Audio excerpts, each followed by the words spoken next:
प्रीति शर्मा एक 21 साल की भारतीय लड़की लखनऊ भारत से कनाडा अपने सपनों को संजोने आई थी। पर एयरपोर्ट पर उतरते ही जो घटना उसके साथ घटी उसने प्रीति की पूरी जिंदगी पलट कर रख दी। कनाडा, जिसे दुनिया भर के लोग सबसे सुरक्षित देश मानते हैं, पर प्रीति के लिए यह सफर एक ख्वाब से एक दहशत बन गया। जो उसके साथ हुआ ये सुनकर आपके रोंगटे खड़े हो जाएंगे। आपको यकीन नहीं होगा कि ऐसी चीज कनाडा में भी हो सकती है। अगर आपकी बेटी, बहन, जान पहचान की कोई भी लड़की कनाडा में रहती है या जाना चाहती है तो ये कहानी आपको सुननी बहुत जरूरी है। आखिर प्रीति के साथ हुआ क्या, कैसे उसने अपने आप को बचा लिया या बचा भी पाई, वीडियो को अंत तक देखें क्योंकि ये घटना आपकी फैमिली के साथ भी हो सकती है। उसके हाथ कांप रहे थे, सूटकेस रोड के बीच में पड़ा था और बर्फ उसके जूतों में घुस रही थी। प्रीति ने टैक्सी वाले को देखा जो दूर जाता जा रहा था, जबकि उसने कहा था कि वो उसे घर छोड़ेगा। उसने मुड़कर भी न देखा। वो जब एयरपोर्ट से निकली थी तो उसके दिल में सिर्फ खुशी थी, आखिर में कनाडा आ गई। पर अब उसके अंदर डर ही डर था। अजनबी रास्ते, बर्फ से ढकी सड़कें और अनजान शहर। किसी ने पूछा भी नहीं कि तुम ठीक हो। उसने फोन निकाला पर सिग्नल नहीं था। वाईफाई ढूंढने के लिए वो नजदीकी गली की तरफ चल दी। ऊपर से ठंड इतनी कि उसे सांस लेना भी मुश्किल हो रहा था। 2 साल की तैयारी, IELTS के पैसे, वीजा कागजों का चक्कर और घर वालों की उम्मीदें, सब याद आ रहा था। माँ ने जब एयरपोर्ट पर छोड़ा था तो कहा था, प्रीति बेटी हिम्मत रखना, लोग अच्छे होते हैं। पर अब लग रहा था कि कोई भी अच्छा नहीं। एक ठंडी हवा का झोंका आया और बैग की जिप खुल गई। कपड़े बाहर गिर गए। प्रीति झुककर उठाने लगी, तभी एक आवाज आई, ओए लड़की, तुम कहाँ चल दी? वो मुड़ी। एक आदमी खड़ा था, मोटा जैकेट पहने हुए और हाथ में टिम हॉर्टन्स की कॉफी का कप। मैं तुम्हें लेने आया था पर तुम देर से आई हो। प्रीति ने चैन की सांस ली और कहा, आप अमित अंकल हो? वो हंसा, हाँ, मुझे तुम्हारे पापा ने कहा था आकर ले जाऊं। आओ गाड़ी में बैठो। वो गाड़ी में बैठ गई। थोड़ी राहत मिली। गाड़ी के अंदर हीटर चल रहा था पर कुछ गलत लग रहा था। अंकल की आंखें कभी कभी प्रीति की तरफ टिकती। उसे घर का पता पूछने की बजाय वो पूछता कि तुम कितने साल की हो, पहली बार आई हो? प्रीति थोड़ी घबराई पर कुछ न बोली। थोड़ी देर बाद गाड़ी एक सुनसान सड़क पर रुक गई। ये तो मेरा घर आ गया, तुम आज यहीं रुक जाओ, कल मैं तुम्हें तुम्हारे कमरे तक छोड़ आऊंगा। प्रीति ने कहा, नहीं अंकल, मेरे पास रिश्तेदारों का पता है। वो हंसा, रात के 1 बजे कोई तुम्हें घर के अंदर नहीं आने देगा। यहां तो लोग दरवाजा भी नहीं खोलते। आ जाओ अंदर, डरो मत। प्रीति का दिल तेज धड़कने लगा। बाहर बर्फ थी, फोन में चार्ज नहीं और अजनबी का घर सामने।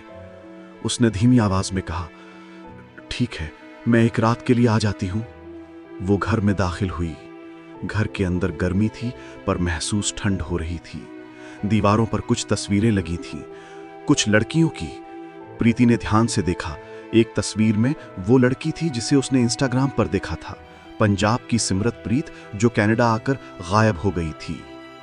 उसने घबरा कर मुड़कर देखा, अमित अंकल किचन में कॉफी बना रहे थे। उसका दिल चीखा, नहीं, कुछ ठीक नहीं।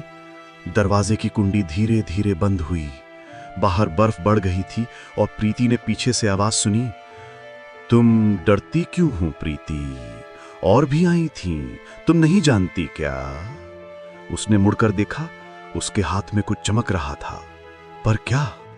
प्रीति का दिल जैसे शरीर से निकलने लगा था। वो धीरे धीरे पीछे हटी। अमित के हाथ में एक चमकता चाबी वाला छल्ला था। उसने मुस्कुराकर कहा, घर की चाबी है, डरती क्यों हो? उसका हंसना भी अजीब था, न गुस्से वाला न प्यार वाला, बस खाली। प्रीति ने अपना बैग मजबूती से पकड़ा, जैसे उसी चीज ने उसे बचाना हो। वो बैठने के लिए कहता रहा, बैठ जाओ, चाय पी लो, तुम्हें ठंड लग रही है। पर प्रीति के दिल में डर जलों की तरह फैल रहा था। वो कुर्सी पर बैठ गई पर उसकी आंखें घर के हर कोने की तरफ देख रही थीं। दीवारों पर वही लड़कियों की तस्वीरें थीं। किसी ने ग्रेजुएशन गाउन पहना था, किसी ने काम वाली यूनिफॉर्म। सभी खुश दिखती थीं, पर तस्वीरों की आंखों में कुछ सूनापन था। वो सोचने लगी, ये कौन है? अमित ने चाय लाकर सामने रखी। लो, पी लो, तुम्हें आराम आ जाएगा। वो चाय की खुशबू महसूस करती रही पर पी नहीं। उसने धीमी आवाज में कहा, अंकल, मैं थोड़ी देर के लिए फोन कर लूं मां को? उसने कहा, अभी नहीं, रात हो गई है, सिग्नल नहीं आते, कल सुबह कर लेना। वो बेचैन हुई और कमरे की तरफ चल दी। मैं थोड़ा आराम कर लेती हूँ। उसने पीछे से आवाज मारी। हाँ, दूसरा कमरा खाली है, बाईं तरफ। प्रीति कमरे में गई, दरवाजा अंदर से लॉक कर लिया। बैग की जिप खोलकर फोन निकाला, चार्ज 0 था। उसने खिड़की खोलकर बाहर देखा, बर्फ लगातार पड़ रही थी, गाड़ियां गिनती की ही जा रही थी। उसे याद आया माँ का चेहरा जब वो हवाई अड्डे पर हाथ हिला रही थी। उसने खुद से कहा, माँ कहती थी हिम्मत ना छोड़ना और अपना ध्यान रखना, पर माँ यहाँ डर बहुत है, मुझे ऐसा लग रहा है मेरे साथ कुछ गलत ना हो जाए। रात गुजर रही थी। उसे दरवाजे के बाहर धीरे धीरे कदमों की आवाज आई। वो सांस रोककर सुनने लगी। कदम दरवाजे के पास आकर रुक गए। कुछ सेकंड चुप्पी, फिर एक धीमी खटखटाहट हुई और बाहर से आवाज आई, प्रीति, चाय ठंडी हो जाएगी, आकर पी लो। वो हिली भी नहीं। दिल की धड़कन इतनी तेज थी कि खुद को भी सुनाई दे रही थी। कदम धीरे धीरे दूर चले गए। उसने कुछ सांस ली। बैग में से एक छोटी चाकू निकाली, जो माँ ने कहा था पिज्जा काटने के लिए रखना। अब वो उसकी हिम्मत बनी। सुबह जब उसने दरवाजा खोला, घर में कोई नहीं था। टेबल पर एक नोट पड़ा था। मैं बाहर गया हूं, कृपया घर ना छोड़ना, मालिक को नहीं पता कि तुम यहां हो। प्रीति ने सोचा, मालिक? वो जल्दी से बाहर निकली। बर्फ कम हुई थी, सूरज पूरी तरह से निकल चुका था। सड़क पार करती वो एक कॉफी शॉप में दाखिल हुई। गर्मी का एहसास हुआ और थोड़ा चैन मिला। उसने किसी ग्राहक का चार्जर मांगकर फोन चार्ज किया। जैसे ही फोन ऑन हुआ, उसे एक मैसेज मिला, तुझे कहा था घर ना छोड़ना, तू देख अब तेरा हाल क्या होता है। प्रीति ने आंखें बड़ी कर ली। उसके हाथों से कप गिर गया और कॉफी जमीन पर बह गई। उसने बाहर की तरफ देखा। शीशे के पार अमित गाड़ी में बैठा था, आंखों से उसे ही ताक रहा था। प्रीति का गला सूख गया। वो शीशे के जरिए उसे देखती रही। अमित के चेहरे पर न गुस्सा न प्यार, बस एक अजीब खामोशी थी। प्रीति धीरे धीरे पीछे हटी, जैसे कॉफी शॉप की गर्मी भी अब डर में बदल गई हो। वो काउंटर की तरफ गई और आवाज रोकते हुए बोली, क्या यहाँ पीछे वाला दरवाजा है? लड़की ने हंसकर कहा, हाँ, पर क्यों? प्रीति ने कुछ न कहा और जल्दी से पीछे वाले गेट से निकल गई। बाहर आई तो ठंड ने उसे घेर लिया। उसके दिल में सिर्फ एक बात थी, दूर जा, किसी भी तरह। वो रोड पर दौड़ी। गाड़ियां गुजर रही थी, हॉर्न की आवाजें, पर उसे कुछ सुनाई नहीं दे रहा था, जैसे उसका दिमाग सिर्फ बचने पर टिका हो। कुछ दूर एक छोटी लाइब्रेरी दिखी। उसने सोचा वहां घुस जाए। अंदर जाकर बैठ गई। पूरा शरीर कांप रहा था। वहां एक बड़ी उम्र की महिला आई और पूछा, तुम ठीक हो बेटी? प्रीति ने धीमी आवाज में कहा, मुझे मदद चाहिए। उसने कहा, किस चीज के लिए? प्रीति धीरे धीरे बोलने लगी, मैं नई आई हूं और जहां रहती थी वहां कोई ठीक नहीं था, मुझे किसी सुरक्षित जगह रहने की जरूरत है। उस महिला ने प्यार से कहा, चिंता मत करो, मेरी दोस्त चर्च में काम करती है, वहां नई लड़कियों के लिए ठहरने की सुविधा होती है। प्रीति को एक आस जागी। उन्होंने टैक्सी बुलाई और चर्च की तरफ चल दी। रास्ते में प्रीति ने विंडो से बाहर देखा। हर सड़क पर ऐसा लगता था जैसे कोई उसका पीछा कर रहा हो। गाड़ी की हर बत्ती उसे डरावनी लगती थी। चर्च पहुंचकर उसे एक छोटा कमरा दिया गया। वहां और 2 लड़कियां थीं, रीतू और दिया। दोनों भारत से आई थीं। वो हंसती और बातें करती रहीं, पर प्रीति चुप थी। रीतू ने पूछा, तुम भी किसी के पास रह रही थी? प्रीति ने सिर हिला दिया।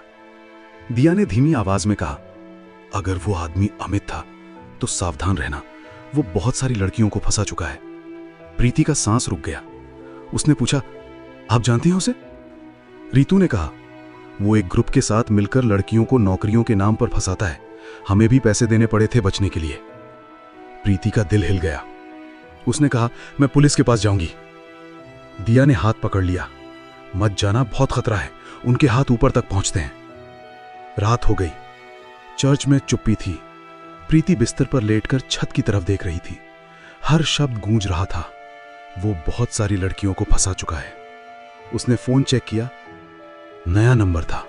मैसेज आया, तुम्हें लगता है तुम बच गई? वो उछलकर उठी, विंडो से बाहर देखा।